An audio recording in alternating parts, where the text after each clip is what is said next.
Bonjour, bienvenue dans cette émission 5 minutes essentielles. 5 minutes pour traiter d'un sujet essentiel de la foi. Et aujourd'hui, j'aimerais vous parler de la tentation. Depuis le Jardin d'Éden, depuis l'expérience d'Adam et Ève, la tentation fait partie de l'expérience humaine. On voit dans la Bible que de grands hommes ont été tentés. Salomon, l'homme le plus sage de la Bible, a été tenté. Samson, l'homme le plus fort de la Bible, a été tenté. David, l'homme le plus apprécié, le plus célèbre de la Bible, a été tenté. Ainsi, quelle que soit votre sagesse intellectuelle, votre force physique ou votre position sociale, vous serez tenté un jour ou l'autre. Et la Bible nous dit que Jésus lui-même, le Fils de Dieu en personne, sera tenté. Dans Hébreux 4, verset 15, il est écrit que Jésus a été tenté en toutes choses. C'est-à-dire qu'il a expérimenté tous les types de tentations qu'un être humain peut expérimenter. Il a expérimenté des tentations liées à l'argent, des tentations liées à la sexualité, des tentations liées à la colère, à la haine, tous les types de tentations possibles. Jésus a fait face à cela. Et il est important de comprendre que, alors que nous voulons affronter la tentation, il est important de comprendre ce qu'est la tentation. La tentation est une suggestion, une proposition qui nous pousse à faire le choix du mal pour moins souffrir ou pour avoir plus de plaisir. Il est important de dissocier la tentation de l'épreuve. Parce que l'épreuve est une situation de difficulté, par exemple la perte d'un être cher, des conflits relationnels, des problèmes financiers. L'épreuve, c'est une situation de difficulté. Par contre, la tentation, c'est une suggestion, c'est une proposition de faire le choix de la facilité ou le choix du péché. C'est ça, la tentation.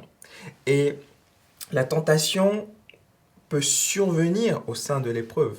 Par exemple, lorsque vous passez par une épreuve où vous avez des problèmes financiers, vous pouvez avoir la tentation de voler de l'argent ou de détourner de l'argent, ou de ne pas déclarer vos impôts.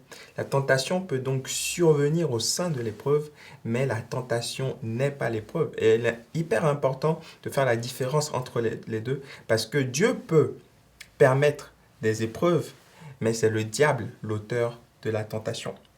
Le diable viendra vous tenter à un moment où vous vous sentirez vulnérable, un moment où vous vous sentirez faible, fatigué, fragile, un moment où vous vous sentirez seul comme dans un désert, comme ça a été le cas de Jésus. Mais la bonne nouvelle, c'est que nous pouvons triompher de la tentation, comme Jésus a triomphé de la tentation. La tentation a cette particularité de restreindre notre champ de vision. Lorsque la tentation est vraiment forte, on focalise tellement sur l'objet de la tentation, sur le fruit défendu, qu'on oublie les conséquences futures que le péché pourrait engendrer. On oublie que cela pourrait engendrer la perte de notre ministère, la perte de notre job, la perte de notre équilibre familial. L'objet de la tentation est tellement devient tellement le focus qu'on perd de vue les conséquences futures, mais aussi on perd de vue les réussites passées. On oublie qu'hier, on a eu des victoires avec Dieu, qu'hier, on a réussi à surmonter des tentations similaires. La tentation restreint notre champ de vision. Mais la bonne nouvelle, c'est que comme Jésus a été tenté en toutes choses et il n'a jamais péché, nous aussi, nous pouvons être tentés en toutes choses et ne pas pécher. La Bible dit que l'Esprit qui est en Jésus, l'Esprit de Jésus, l'Esprit qui a ressuscité Christ d'entre les morts, habite en nous.